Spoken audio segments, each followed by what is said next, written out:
Hello friends, this is Dr. Sachin Goswami and I welcome you on my YouTube channel Dr. Sachin Goswami's English Classes।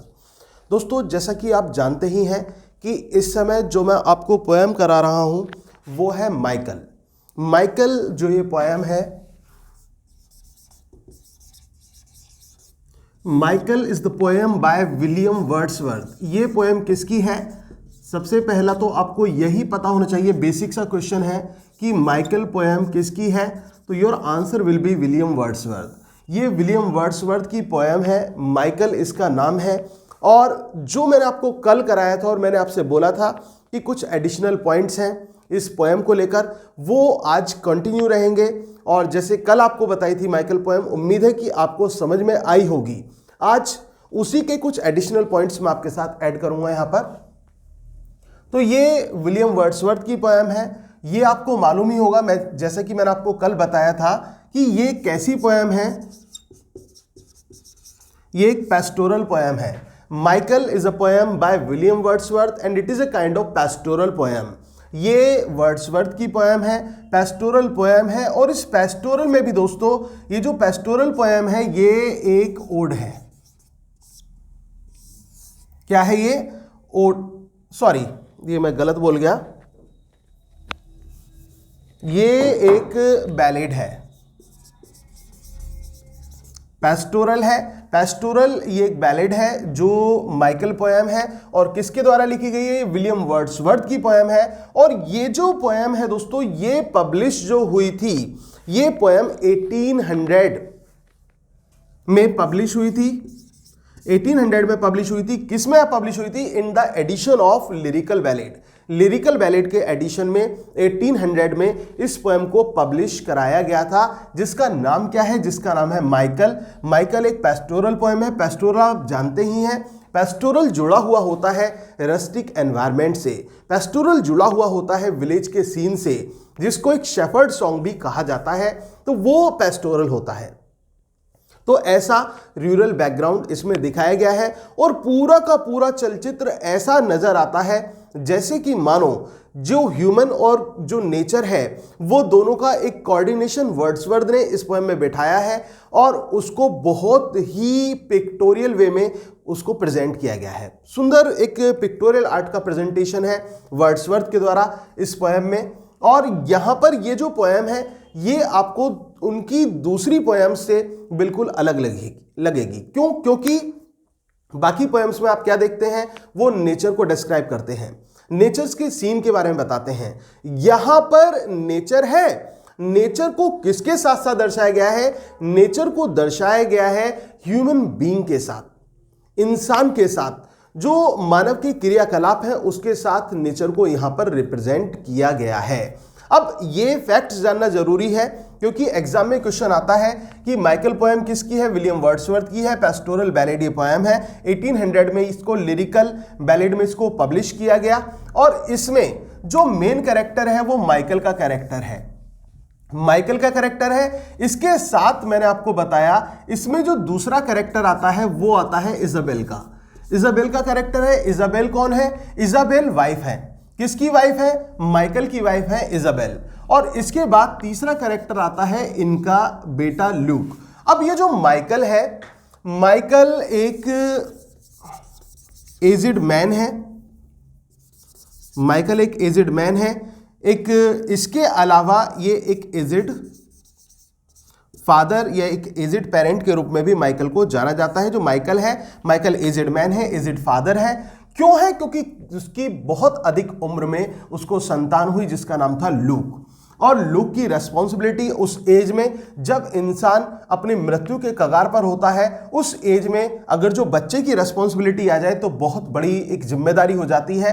तो Michael की एक बहुत बड़ी जिम्मेदारी थी। माइकल जो कि भेड़ बकरियों को चराता था और एक गडरिया था, एक शेफर्ड था। माइकल कौन था? अगर जो क्वेश्चन आता है एजिड मैन या फादर में से ऑप्शन ना हो तो एक ओल्ड शेफर्ड का ऑप्शन होगा। तो माइकल कौन है? एक ओल्ड शेफर्ड है, एक बूढ़ा गडरिया है, उसकी वाइफ इजाबेल है। बेटा कौन है? बेटा लूक उसका बेटा है। तो ये कैरेक्टर्स इसमें आते हैं। माइकल का अटैचमेंट अपने बेटे से बहुत ज्यादा होता है। और मैंने कल ही आपको बताया था माइकल की जो कॉटेज है, जो माइकल की कॉटेज है, जो माइकल का घर है, आज मैं उन पॉइंट्स को डिस्कस कर रहा हूं जो एग्जाम में पूछे जा सकते हैं। फिर उसके बाद एक बार फिर से इसका बैकग्राउंड बताता हुआ मैं चलूंगा आपको पोएम का। तो माइकल की जो कॉटेज है उसको किस नाम से जाना जाता है? उसको इवनिंग स्टार के नाम से जाना जाता है। माइकल की कॉटेज किस नाम से जानी जाती है? उसको इवनिंग स्टार के नाम से हम जानते हैं। जो माइकल की कॉटेज है वो इवनिंग स्टार के रूप में जानी जाती है। इवनिंग स्टार के नाम से माइकल की कॉटेज को जाना जाता है। तो माइकल की कॉटेज का नाम क्या है? इवनिंग स्टार है। माइकल की कॉटेज के पास में क्या है? माइकल की कॉटेज के पास में एक लालटेन टंगी हुई होती है और एक लैंप है वहां पर, और इसके साथ साथ वहां पर है एक ओक ट्री। जैसे कि मैंने आपको कल बताया था, ये एक ओक टाइप का एक ट्री है, और इसकी ब्रांचेस पर कौन बैठ जाते थे? ये बैठ जाते थे। एक तो माइकल बैठ जाता था और एक ल्यूक बैठ जाते थे। जो एक ओक ट्री था, ये ओक का पेड़ था। एक क्वेश्चन आ जाता है कि किस चीज का पेड़ था उसकी कॉटेज के पास जिस पर ये अक्सर बैठा करते थे, माइकल और ल्यूक अक्सर बैठा करते थे। वो ट्री कौन सा था? वो ओक का ट्री था, जिसको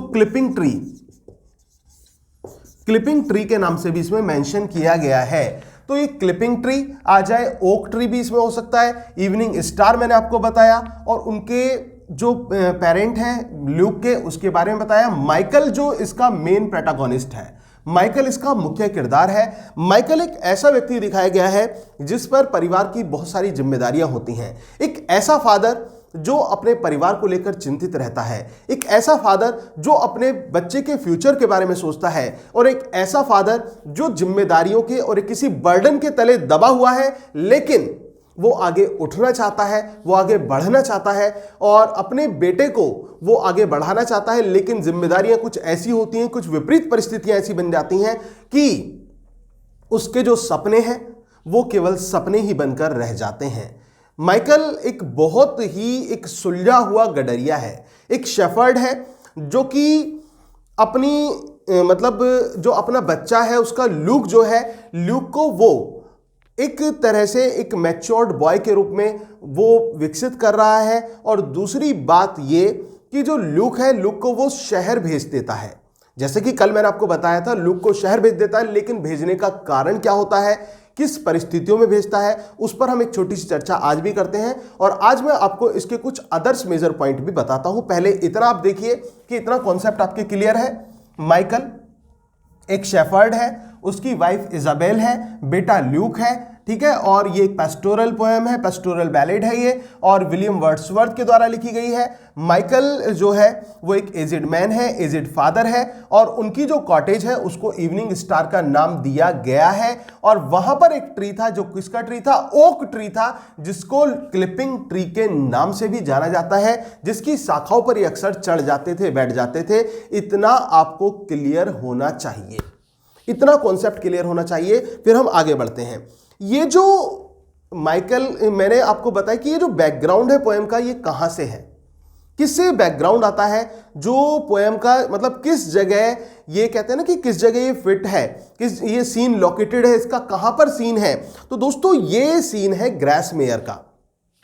जो माइकल की कॉटेज है, जो माइकल का जो प्लेस है जहां पर माइकल रिसाइड करता है अपने परिवार के साथ, उसका नाम क्या है? उस स्थान का नाम है ग्रासमेयर।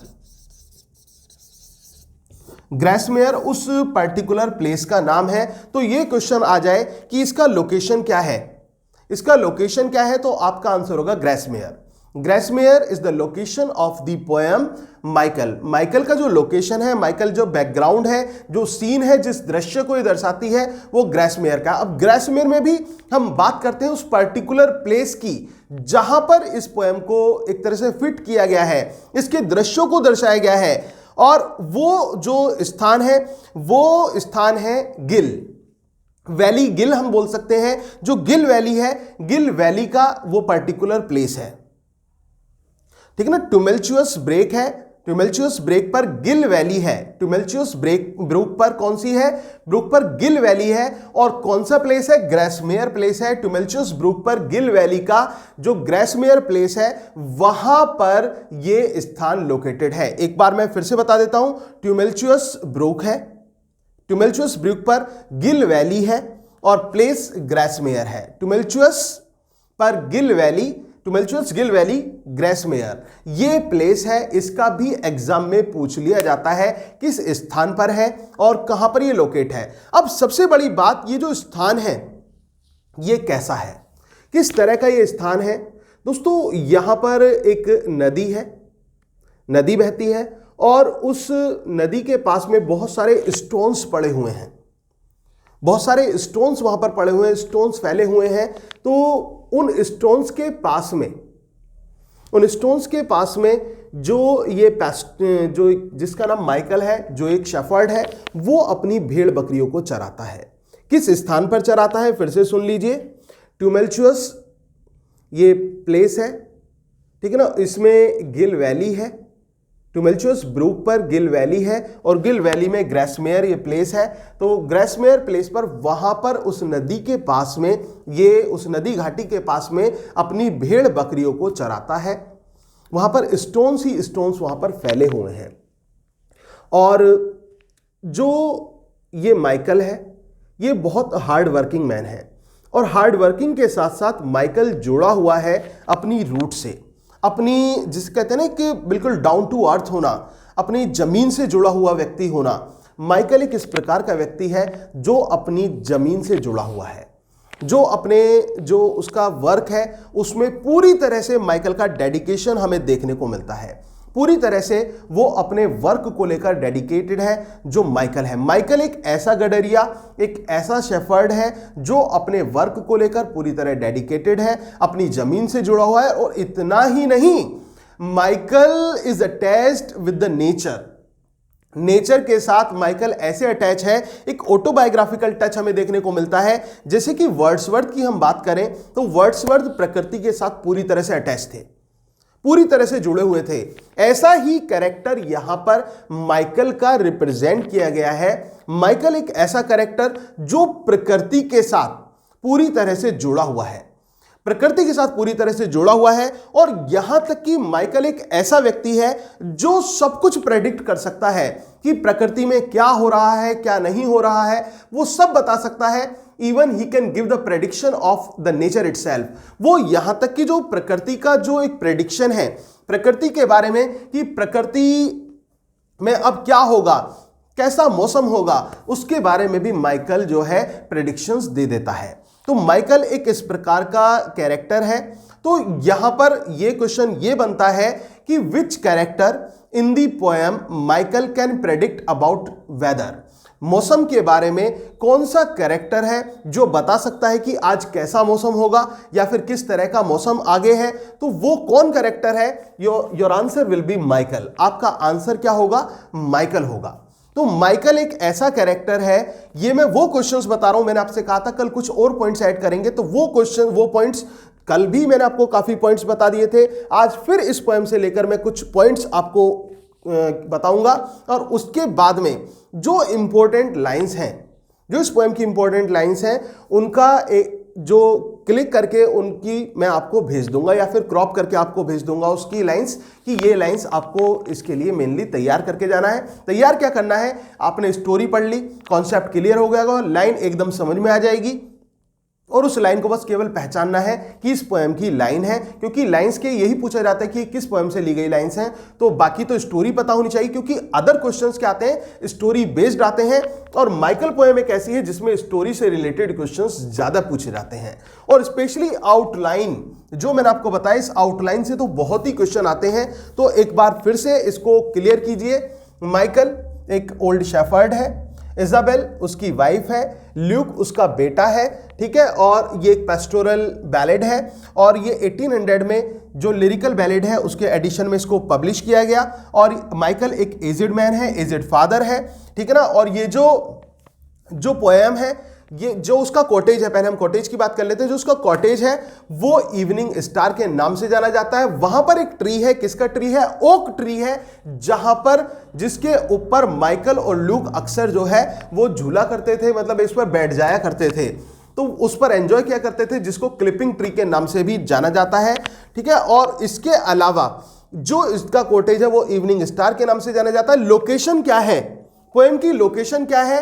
तो टुमेल्चुअस ब्रूक के पास, टुमेल्चुअस ब्रूक के पास जो है गिल वैली है और वहां पर ग्रेसमेयर में ये पूरा लोकेटेड है।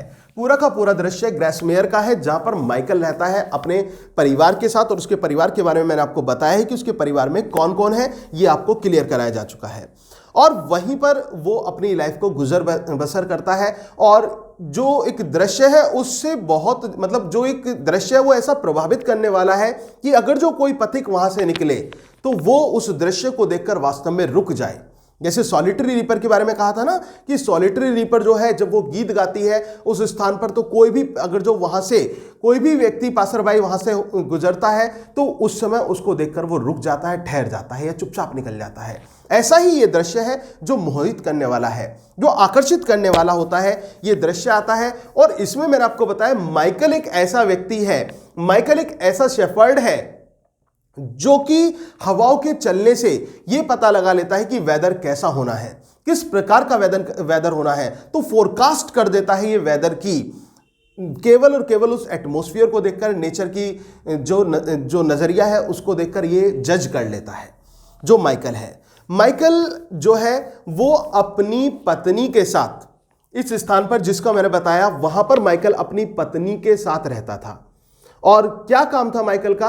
भेड़ बकरियों को चराने का काम माइकल का था। जैसे कि वो एक गडरिया था, तो वो क्या करता है, वो अपनी भेड़ बकरियों को चराता है। इसकी अब एक क्वेश्चन और बनता है, जो माइकल की वाइफ है, माइकल की जो वाइफ है वो माइकल से कितने साल, जो माइकल की वाइफ है वो माइकल से कितने साल छोटी है, यंगर है? So your answer will be 20 years, 20 years younger to Michael. Michael की जो वाइफ है जिसका नाम क्या है, इजाबेल, माइकल की वाइफ इजाबेल माइकल से 20 साल छोटी है। ये क्वेश्चन और आपके लिए बनता है, ये क्वेश्चन अगर जो एग्जाम में आ जाए कि जो माइकल की वाइफ इजाबेल है वो कितनी यंगर है, how much younger she is to Michael, वो माइकल से कितनी यंग है, तो आपका आंसर होगा 20 ईयर्स यंगर टू माइकल। वो माइकल से 20 साल छोटी है। कौन? जो माइकल की वाइफ है जिसका नाम है इजाबेल। इतना कॉन्सेप्ट क्लियर हो गया होगा। माइकल की वाइफ कौन? इजाबेल है। और माइकल की वाइफ इजाबेल माइकल से कितने साल छोटी है? Your answer will be 20 years old. वो 20 साल छोटी है। जो माइकल की वाइफ इजाबेल है वो उससे 20 साल छोटी है। आई होप कि इतना क्लियर हो गया होगा, आपके इतना समझ में आ गया होगा। अब हम बात करते हैं कि ये किस प्रकार की लेडी है।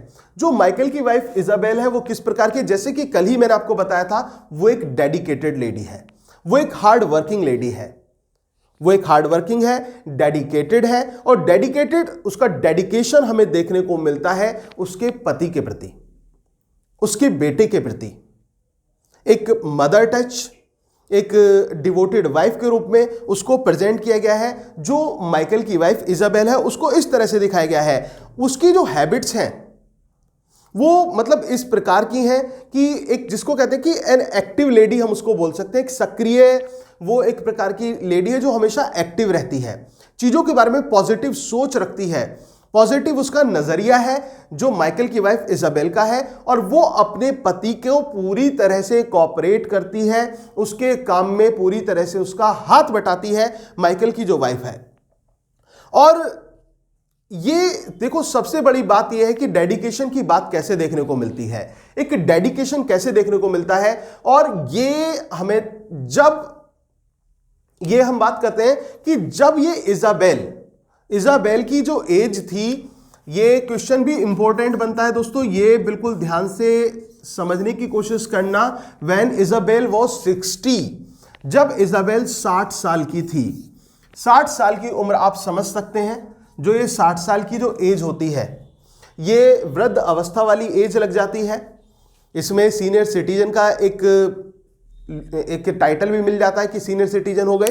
तो जब ये 60 साल की थी, व्हेन शी वाज 60, ठीक है ना, सॉरी मैं ये गलत बोल गया दोस्तों। जब ये माइकल जो 60 साल का था, माइकल जब 60 साल का था, व्हेन ही वाज 60, जब वो 60 साल का माइकल था, तो उस समय जो 60 साल की एज आप जानते ही हैं कि कैसी एज होती है, एक वृद्ध अवस्था वाली एज होती है।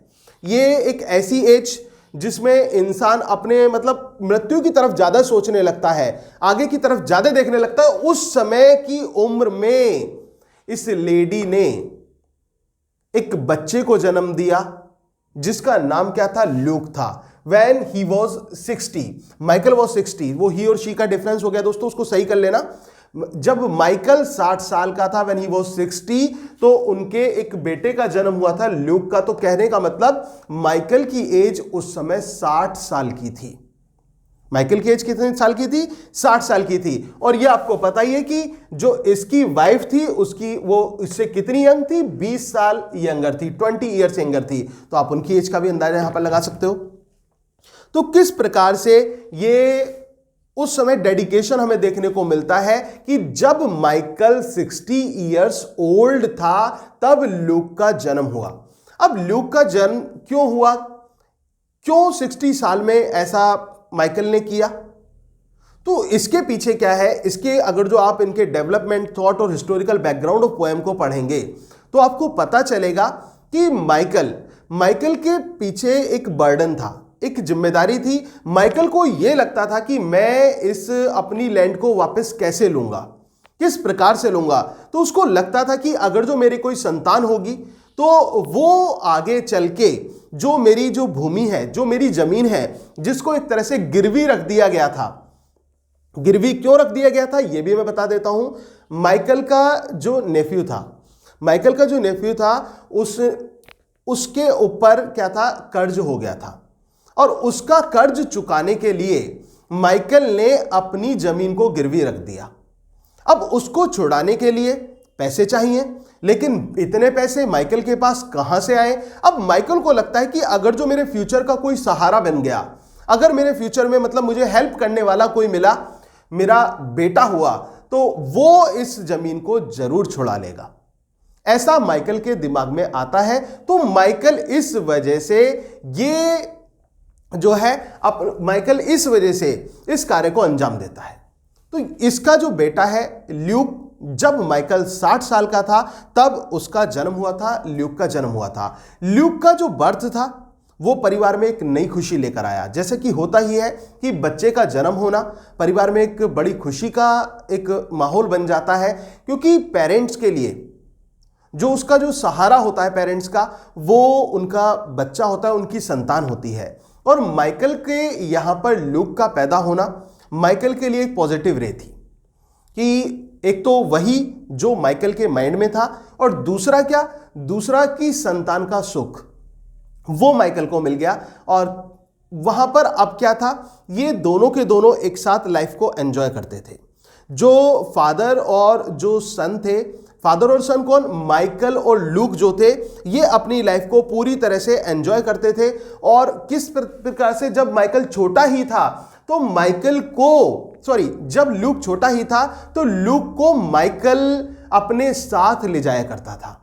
जब वो भेड़ बकरियां चराया करता था तो ल्यूक को वो अपने साथ ले जाया करता था। और कहां पर, उस स्थान पर, उन स्टोन्स के पास में, और जहां पर वो भेड़ बकरियां चरा करते थे। तो जो ल्यूक था, ल्यूक भी उस दृश्य को देखा करता था, उस दृश्य का पूरी तरह आनंद लिया करता था। ल्यूक को वो दृश्य अच्छा लगता था, जो वो दृश्य था। और ये मैंने आपको बता ही दिया कि जो इनकी कॉटेज थी, उसको इवनिंग स्टार के नाम से जाना जाता था। और जो माइकल था, माइकल की कोशिश ये रहती थी कि वो अपने बेटे ल्यूक को प्रकृति से कहीं ना कहीं जोड़ दे, प्रकृति के साथ वो किसी ना किसी तरह से ल्यूक को अटैच कर दे। प्रकृति के हर तत्व के साथ वो ल्यूक को अटैच करना चाहते थे, पूरी तरह से जोड़ना चाहते थे ल्यूक को। तो उनका जो सबसे बड़ी जिम्मेदारी थी, और या फिर उसका जो एक इरादा था, वो यही रहता था कि वो ल्यूक को प्रकृति के साथ जोड़ दें।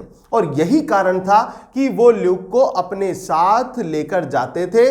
जब वो अपने शीप को ग्रेज किया करते थे तो उस समय वो अपने साथ लेकर जाते थे। लेकिन जो धीरे धीरे था, जो ल्यूक था वो बढ़ रहा था, वो बड़ा होने लगा। और जब तक वो 5 साल का था तब तक तो वो उसको भेड़ बकरियों के साथ, मतलब अपने साथ ले जाया करते थे, उनको चराने ले जाया करते थे।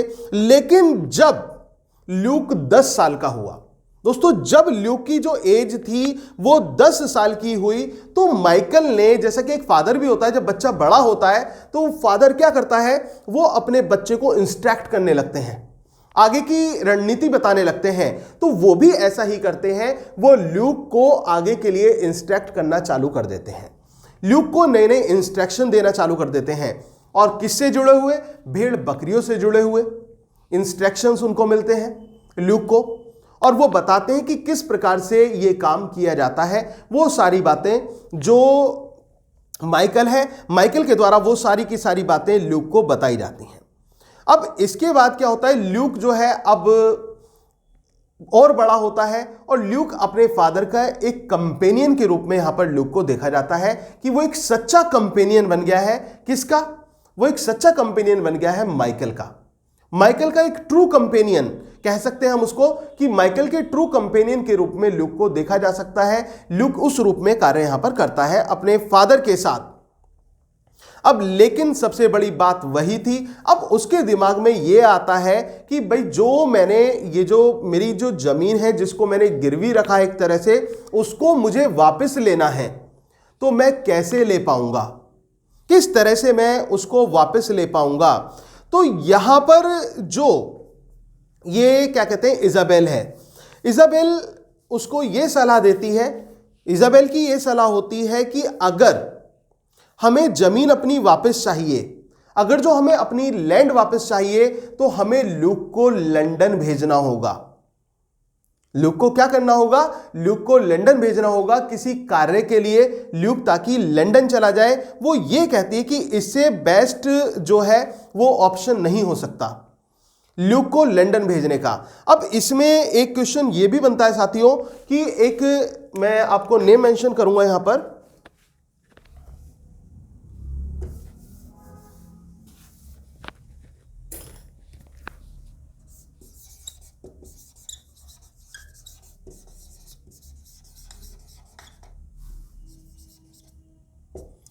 Richard Bateman. ये रिचार्ड बेटमैन का कैरेक्टर किस पोएम में आता है? वर्ड्सवर्थ की। बहुत ही एक डीप क्वेश्चन है आपके लिए, अगर जो आ गया तो आप तो कंफ्यूज हो जाएंगे कि सर ये रिचार्ड बेटमैन तो हमने कहीं पढ़ा ही नहीं। तो ये बहुत अंदर की बात है, बहुत एक जिसको कहते हैं हम कि एक माइनर चीज जिसको, लेकिन कुछ भी आ सकता है एग्जाम में, कुछ भी पूछा जा सकता है। अगर जो ये पूछ लिया कि रिचार्ड बेटमैन का कैरेक्टर किस पोएम में बताया गया है, किसके बारे में किस पोएम में डिस्क्राइब किया गया है, तो आपका आंसर होगा माइकल पोएम में। जो माइकल पोएम है उसमें रिचार्ड बेटमैन का कैरेक्टर आता है। अब आप सोच रहे होंगे कि सर ये रिचार्ड बेटमैन कौन आ गया, ये कौन सा नया किरदार है जिसको आप रिचार्ड बेटमैन कह रहे हैं? तो आपको बताना चाहूंगा कि रिचार्ड बेटमैन जो है ये वो कैरेक्टर है जिसके बारे में बातें होती हैं इस पोएम माइकल में। माइकल पोएम में रिचार्ड बेटमैन के बारे में बातें होती हैं। क्या बात होती है ये भी मैं बता देता हूं कि जब बात उसको लंदन भेजने की आती है तो सबसे मेन चीज इजाबेल जो है वो एडवाइस देती है माइकल को। माइकल को इजाबेल के द्वारा एडवाइस ये दी जाती है कि इसको लंदन भेज दिया जाए, ल्यूक को लंदन भेज दिया जाए, क्योंकि आगे वो काम करेगा कुछ, तो इससे क्या होगा, उससे उसको एक पॉपुलैरिटी मिलेगी और पैसा भी आएगा, अच्छा पैसा कमाया जाएगा। तो इस वजह से उसको लंदन भेजना चाहती है। तो यहां पर वो ये कहती है कि एक व्यक्ति था जो कि उनके ही किन्समैन में था, उनके एक रिलेटिव था। इजाबेल का ही रिलेटिव है, ध्यान रख लेना। इजाबेल का वन ऑफ द रिलेटिव्स है जिसका नाम है रिचार्ड बेटमैन। इजाबेल का one of the relatives of from the side of Isabel, तो ये रिचार्ड बेटमैन है। उसके बारे में वो बताती कि रिचार्ड बेटमैन नामक एक व्यक्ति था जो कि उनका जानकार था और उसको एक बार लंदन भेज दिया गया। उसके माता पिता ने उसको लंदन भेज दिया और जब उसको लंदन भेजा गया, इजाबेल के रिलेटिव रिचार्ड बेटमैन को जब लंदन भेजा गया तो लंदन में जाके वो बहुत ही रिच मैन बन गया, एक बहुत ही अमीर व्यक्ति बन गया था वो। तो वो ये कहती है कि इसमें हमारा गुड लक हो सकता है, इसमें हमारा गुड लक हो सकता है, इसमें हमारे बेटे ल्यूक का भी गुड लक हो सकता है कि अगर हम उसको रिचार्ड बेटमैन की तरह लंदन भेज दें तो कहीं ना कहीं वो हमारे फ्यूचर के लिए एक बहुत बड़ा सहारा, एक उम्मीद की किरण बनकर वो वापस आएगा। लेकिन जैसा कि कल मैंने आपको बताया था कि क्या होता है अक्सर कि माँ बाप तो सपने संजोते हैं, माँ बाप बहुत सोचते हैं कि उनके जो बच्चे हैं वो उनका नाम रोशन करें, वो बाहर जाएं, पढ़े लिखें, और ऐसा करते भी हैं। पेरेंट्स बोर्डिंग स्कूल्स भेजते हैं, पेरेंट्स जो फॉरेन में स्टडी के लिए भेजते हैं। तो फॉरेन कंट्रीज में जब वो स्टडी के लिए जाते हैं या फिर काम के लिए जाते हैं तो अक्सर ये देखा जाता है कि वो वेस्टर्न कल्चर से प्रभावित हो जाते हैं। वहाँ की जो तौर तरीके हैं वो उनको भाने लगते हैं, और इन तौर तरीकों से प्रभावित होकर कहीं ना कहीं वो उनका जो टच है अपने परिवार के प्रति वो छूट सा जाता है, वो अपने परिवार से जुदा से हो जाते हैं, ऐसा देखा जाता है। तो यहां पर भी यही होता है, यहां पर भी यही चीज हमें देखने को मिलती है कि जो माइकल है और इजाबेल है उन्होंने तो सपने संजोए हैं। सोचो कि ये 60 की एज में जब माइकल थे, उनके एक बच्चे का जन्म हुआ, कितनी एक एजिड, इसी वजह से इनको एजिड फादर कहा गया है, और माइकल और इजाबेल को एजिड पेरेंट्स के नाम से भी यहां पर जाना गया है। तो उन्होंने अपने बेटे को जैसे तैसे बड़ा किया, ग्रो अप किया, लेकिन बाद में ताकि वो उनका कर्जा उतार सके, अच्छा पैसा कमा सके, तो उनको भेज दिया गया कहां पर? ल्यूक को भेज दिया गया लंदन में भेज दिया गया। अब जब लंदन में भेजा गया था, मैंने आपको बताया था स्टार्टिंग में तो क्या हुआ कि स्टार्टिंग में सब कुछ सही चल रहा था। अब माइकल जो था, याद तो आती थी बेटे की, तो माइकल क्या करता था, माइकल जो पत्थरों का ढेर होता था उस पर बैठ जाया करता था और उन यादों को ताजा किया करता था, जो यादें उसने अपने बेटे ल्यूक के साथ बिताई थी। जो पल उसने अपने बेटे ल्यूक के साथ बिताए थे, उन पलों को माइकल याद किया करता था और अपनी इन बातों को वो अपनी पत्नी इजाबेल के साथ शेयर किया करता था। अब एक बात और मैंने बताई थी कि जिस समय जो ल्यूक वहां से बाहर था, लंदन में था, तो उस समय माइकल के इस एकांत समय का साथी कौन बना था? यह भी क्वेश्चन बनता है कि माइकल का साथ उस समय किसने दिया था? तो आपका आंसर होगा एक डॉग था, एक डॉग ने, एक कुत्ते ने उस समय माइकल का साथ दिया था। माइकल का पूरा साथ उस समय एक कुत्ते के द्वारा दिया गया था, एक डॉग के द्वारा, जिसने माइकल को पूरी तरह से साथ दिया था, वो एक डॉग था। उस डॉग ने माइकल का पूरा साथ दिया था। अब बात ये कि ये कहां पहुंच गए? ये लंदन पहुंच गया। जो ल्यूक था वो लंदन पहुंच गया। अब लंदन में पहुंचकर वो वहां के तौर तरीकों से, जैसा कि मैंने आपको बताया ही था कि जब बच्चों को बाहर भेज देते हैं तो जनरली क्या होता है कि जो पेरेंट्स सोचकर भेजते हैं उसका अपोजिट देखने को मिलता है। जनरली यही होता है। तो यहां पर भी वही चीज देखने को मिलती है कि स्टार्टिंग में तो क्या होता है, स्टार्टिंग में जो ल्यूक है, ल्यूक वहां से अपने फादर माइकल को जो लेटर्स है वो भी शेयर करता है। तो इनके बीच में जो एक फैमिली लव लेटर्स, एक तरह से हम कह सकते हैं पारिवारिक प्रेम के जो पत्र थे, वो उनका कॉरस्पॉन्डेंस चलता है, सब कुछ सही रहता है। लेकिन जैसे जैसे समय आगे बढ़ता चला जाता है वैसे वैसे परिस्थितियां बदलती जाती हैं, परिस्थितियां बदलती जाती हैं, और जो ल्यूक है वो कुछ जो इलीगल एक्टिविटीज होती हैं उसमें इन्वॉल्व हो जाता है। उसमें इन्वॉल्व होकर वो वहां से भी निकल जाता है, लंदन से भी कहीं और चला जाता है, और इसमें परिवार का जो टच है, जो ल्यूक के साथ जो एक टच बना होता है माइकल का, इजाबेल का, वो कंप्लीटली टूट जाता है। कंप्लीटली एक तरह से बिल्कुल अलग हो जाते हैं वो पूरी तरह से। और ये क्या था? जो टेम्पटेशन था, जो सिटी लाइफ का टेम्पटेशन था। एक क्वेश्चन बनता है कि ल्यूक जो था वो किससे प्रभावित हुआ था? जो करप्शन ऑफ सिटी लाइफ था उसने टेम्प्ट किया था ल्यूक को।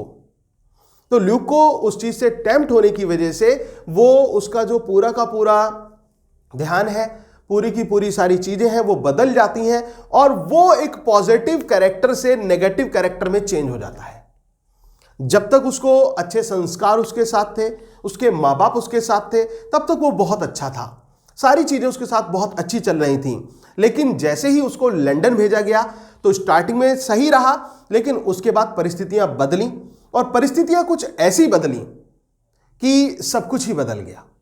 बुरी आदतों का वो शिकार बन गया, और बुरी आदतों का शिकार बनने की वजह से वो वहां से भाग गया। ही फ्लेड अवे फ्रॉम इंग्लैंड, उस इंग्लैंड से भाग गया और कहीं फॉरेन कंट्री में सिख करने के लिए वो वहां से भाग गया। तो ये कारण रहा, तो ये चीजें रहीं। तो और उसके बाद में मैंने आपको बताया ही था कि जो ये माइकल है, माइकल उस समय बेचारा अकेला बैठा करता था, याद किया करता था और उसके मन में एक चीज ये रहती थी कि अगर जो बेटा आएगा कुछ पैसे लाएगा तो वो जो जमीन है वो मैं अपने बेटे को दे सकूंगा। और इतना ही नहीं, एक शिप फोल्ड भी वहां पर मैं बनवा सकूंगा। लेकिन दोनों ही सपने अधूरे से रह गए। जो केवल और केवल यादें थीं माइकल के साथ जुड़ी हुई, वो यादें माइकल के पास रह गईं। माइकल के पास केवल और केवल वो यादें बनी रहीं। सब कुछ टूट सा गया, सब कुछ छूट सा गया। और it was the time when he was 80। जब माइकल 80 साल का था, तो उस समय क्या हुआ, जब माइकल की एज 80 ईयर्स ओल्ड थी, 80 साल की थी, उस समय माइकल की डेथ हो गई। And 3 years later Isabel also died away. और वो जो सपना था वो केवल सपना बनकर रह गया। ना तो लूक वापस आ पाया, ना वो शिप फोल्ड बन पाया, ना ही वो जो जमीन थी, जो लैंड थी, जो गिरवी रखी गई थी, ना ही वो वापस आ पाई। तो कुल मिलाकर पोएम में माइकल के स्ट्रगल को रिप्रेजेंट किया गया है, माइकल की जो वो लाइफ है उसको रिप्रेजेंट किया गया है, और किस प्रकार से जो पेरेंट्स हैं वो अपने बच्चों के लिए सपने देखते हैं, मेहनत करते हैं और उनको एक अंजाम तक पहुंचाना चाहते हैं। लेकिन सिले में पेरेंट्स को क्या मिलता है? बदले में पेरेंट्स को मिलता है धोखा। वो धोखा जो उनके सारे सपनों को पर पानी फिरा देता है, ऐसा धोखा।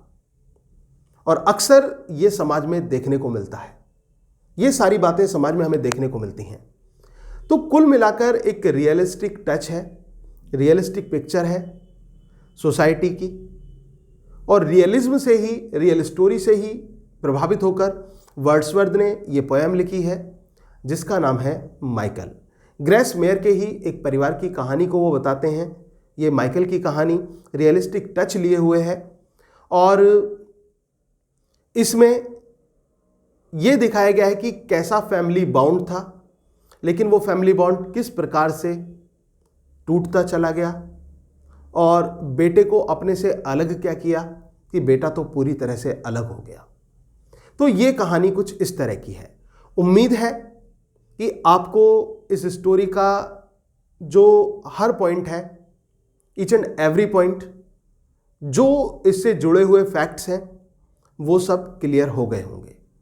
एक बार मैं फिर से रिपीट करता हूं, इसके बारे में फिर से बताता हूं, ताकि कुछ भी अधूरा सा ना रहे, सब कुछ अच्छी तरह से समझ जाओ। क्योंकि मेरा पर्पस पोएम को पढ़ाने का वो यही होता है, क्योंकि आपको किस लेवल से पढ़ना है ये मैं बता देता हूं। आपकी जो तैयारी है वो इस लेवल से होनी कि आपके स्टोरी से जुड़े हुए फैक्ट और उनके पब्लिकेशन से जुड़े हुए फैक्ट्स, तो वो बिल्कुल अच्छी तरह तैयार होने चाहिए। क्योंकि एग्जाम में क्वेश्चंस आते हैं, उसके इंटरनल सोर्सेज के क्वेश्चंस आते हैं, अंदर की स्टोरी से रिलेटेड क्वेश्चंस आते हैं, तो वो क्वेश्चंस आते हैं। इसके साथ साथ पोएम की लाइंस पूछ ली जाती हैं कि ये लाइंस किस पोएम से ली गई हैं। तो अब आपको ये तो ज़रूरत नहीं है कि आपको पूरी की इसमें जो इतनी लाइन है इसमें तो वो सारी की सारी लाइंस आपको बता दी, मतलब कराई जाए, वो ज़रूरी नहीं है। ज़रूरी है कि मेन लाइंस कौन सी एग्जाम में पूछी जाती हैं उनको आपको तैयार करना है। और मैं ये कहता हूं, आज मैं आपको टाइम देता हूं कि आप खुद पढ़ के देखना। जो मेन लाइंस मैं आपको सेंड करूंगा, आप उन मेन लाइंस को खुद पढ़ के देखना और फिर मुझे बताना कि आपको समझ में आई या नहीं आई। क्योंकि स्टोरी से ही कॉन्सेप्ट क्लियर हो गया होगा और जब आप उन लाइंस को पढ़ेंगे तो आपको बिल्कुल आसानी से समझ में आ जाएगा। क्योंकि पर्पस वही रहता है कि पोएम को पढ़ाते समय पूरा कंटेंट क्लियर हो जाए।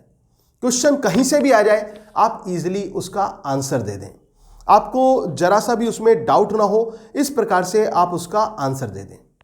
तो वही कंटेंट का हमारा फॉर्म रहता है, तो उस तरह से ही मैं पढ़ाने की कोशिश करता हूं आपको।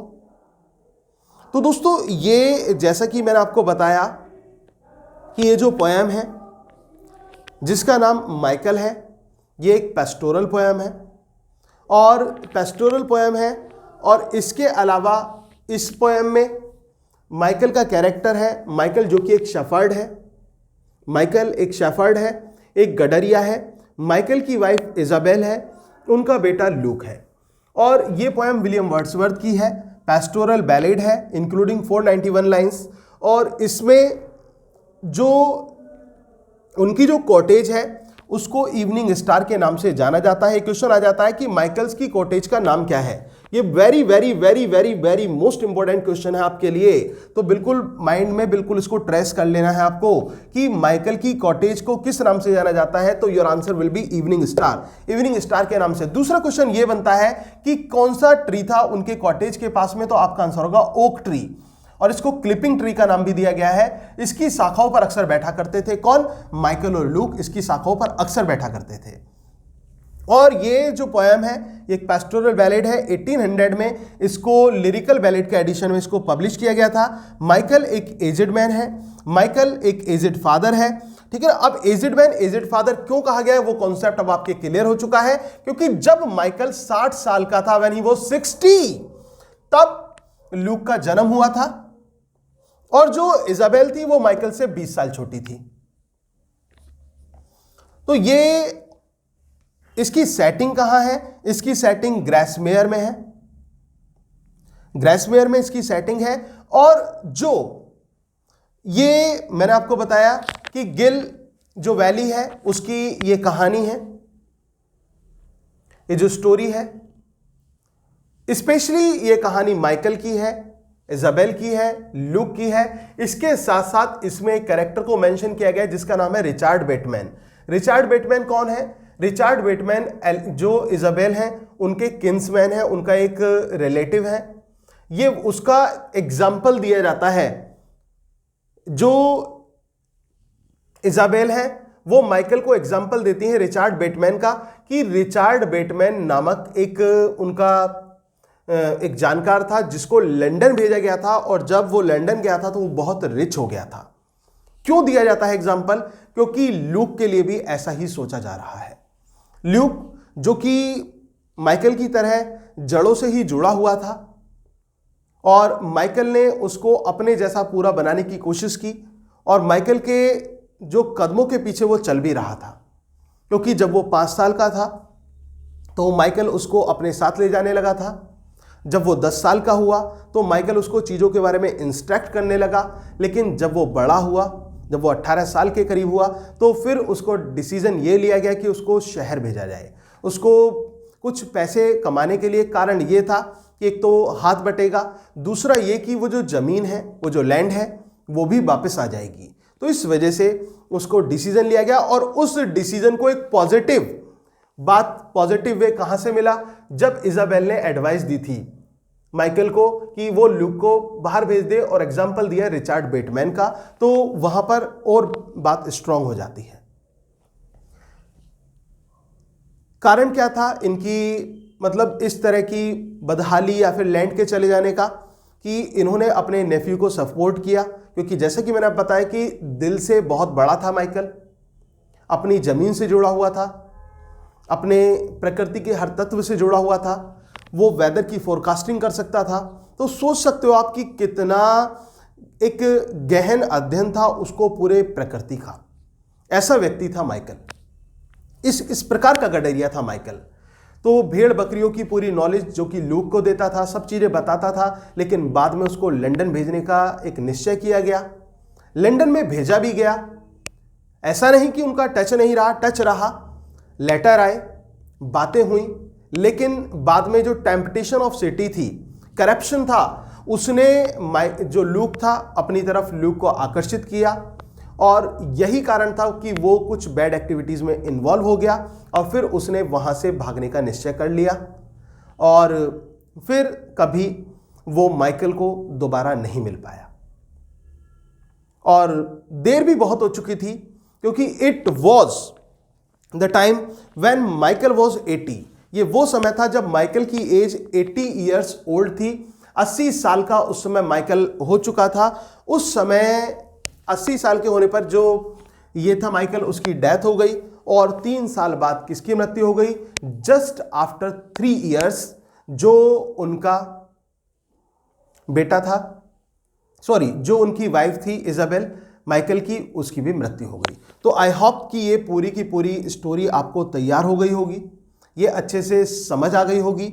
अब बात आती है कि इसमें आप जो लाइंस हैं, जो मेजर इसकी लाइंस हैं, उनको जब आप पढ़ेंगे तो जो स्टोरी मैंने आपको बताई है वो स्टोरी आपकी आंखों के सामने रिफ्लेक्ट होगी। अगर जो आप दिल से पढ़ेंगे, अगर जो आप मन से पढ़ेंगे तो रिफ्लेक्ट होगी, अदरवाइज तो बर्डन होगा, एक बोझ होगा, एक प्रेशर होगा कि एग्जाम की तैयारी करनी है। मैं कहता हूं प्रेशर से मत पढ़ो, कभी भी दिल से पढ़ो और जीकर पढ़ो। यह नहीं कि हमारे मन में बहुत सारे प्रश्न चल रहे हैं, ऐसा होगा वैसा होगा, हमारा कोर्स पूरा हो पाएगा या नहीं हो पाएगा, हम कर पाएंगे या नहीं कर पाएंगे। इन सब चीजों को एक तरफ रख दो। मैंने आपसे वादा किया है और ये मेरा वादा और दावा भी है कि कोर्स भी पूरा होगा समय रहते और रिवीजन भी होगा, क्योंकि जो चीजें डेप्थ में पढ़नी चाहिए वो मैं डेप्थ में पढ़ाने की कोशिश करता हूं, जहां पर डेप्थ में जाना चाहिए। अब एक मैसेज और आया था मेरे पास कि सर आपने ये पोएम्स तो करा दी, फिर उसके बाद आप कह रहे हैं कि सर आप शेक्सपियर स्टार्ट करेंगे, तो लेकिन अभी तो सर इनकी जो है इंडिपेंडेंस एंड रिजोल्यूशन रह रही है, कोको रह रही है, और she was a Phantom of delight रह रही है, तो सर क्या आप ये पोएम्स नहीं कराएंगे? मेरे पास ये क्वेश्चन आया। जब मैं करा रहा था तब भी परेशानी थी। जब मैं करा रहा था कि मैं हर चीज आपको कह रहा था कि each and every concept, each and every content I will teach you, तब ये परेशानी थी कि कोर्स जल्दी जल्दी खींचिए। अब मैं 2-3 चीजें स्किप कर रहा हूं तो उसमें भी प्रॉब्लम है। तो लेकिन मैं आपको क्लियर कर देना चाहता हूं कि आप किसी डाउट में मत रहिए। अब जब मैं आपके साथ हूं तो आपको डरने की कोई जरूरत नहीं है।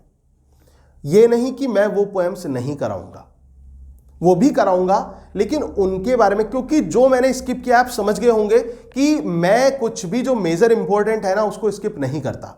अभी तो प्रील्यूड बाकी है, वो भी पढ़ाना है। कोशिश ये थी हमारी कि इस वीक में हम पूरा कर देंगे, लेकिन आपको पता ही है कि मैंने पढ़ाने में कमी नहीं की, मैं अपनी तरफ से अपना पूरा दे रहा था।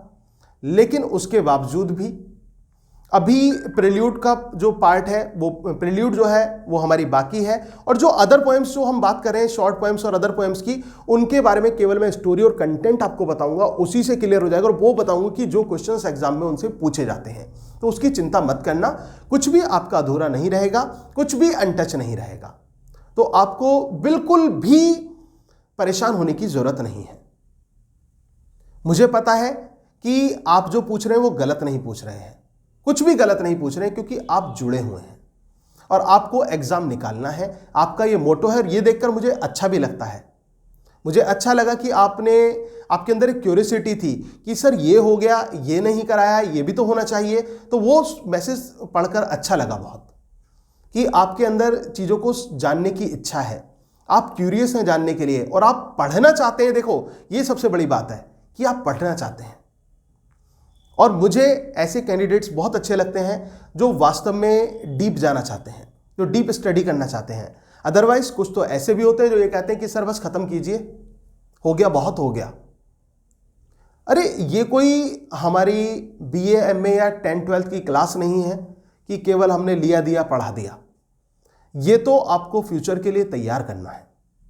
मेरा पर्पस ही वो है कि मैं आपको फ्यूचर के लिए तैयार कर दूं, आगे के लिए स्टैंड कर दूं। तो उस बेस पर मैं आपको ये तैयारी करा रहा हूं, और उसी बेस पर मुझे दिख रहा है कि आप उसी तरह से अच्छे से तैयारी कर रहे हैं। तो बस मैं आपसे 2-4 दिन और लेना चाहता हूं यहां पर, कि जस्ट आफ्टर 3 और 4 डेज मैं आपका शेक्सपियर स्टार्ट कर दूंगा। इतने हम वर्ड्सवर्थ को जो कुछ अधूरा सा रह गया है उसे पूरा कर देते हैं, क्योंकि आप अभी चिंता ना करें, अभी एग्जाम नहीं आने वाला। अभी तो री नोटिफिकेशन भी नहीं आया। री नोटिफिकेशन आने के बाद में भी 1 महीना फॉर्म को भरने का मिलेगा और उसके बाद में फिर आपको 3-4 महीने कम से कम मिलने वाले हैं। तो अभी चिंता ना करें। अभी तो ये जो एग्जाम है ये मई में एक्सपेक्टेड है, मई में एक्सपेक्टेड है और एक्सपेक्टेड ही अभी कुछ क्लियर नहीं है। तो इसकी चिंता ना करें, तैयारी पूरी अच्छी तरह से हो जाएगी और उस चीज को ढंग से कराया जाएगा। और जो पीजीटी के कैंडिडेट्स हैं उनके लिए मैंने आपको पहले कहा था और अभी भी मैं कह रहा हूं कि जल्द ही मैं आपके शेक्सपियर के साथ साथ आपके दूसरे राइटर्स भी वो कराना चालू कर दूंगा। और मेन जो स्टार्टिंग में आपको इंडियन राइटर्स हैं उनको मैं पहले तैयार करा दूंगा और वो उसके साथ साथ भी आपको उसकी वीडियो में देता रहूंगा। बस आप एक भरोसा बनाए रखें, एक विश्वास बनाए रखें और अच्छी तरह से स्टडी करते रहें। यही अपना मोटो बनाए रखें और इसी के साथ हम आज की क्लास को ओवर करते हैं। Thank you very much, yours doctor Sachin Goswami. अगर वीडियो अच्छी लगी हो तो वीडियो को लाइक जरूर कर देना और कमेंट बॉक्स में रिप्लाई करके जरूर बताना। Thank you very much.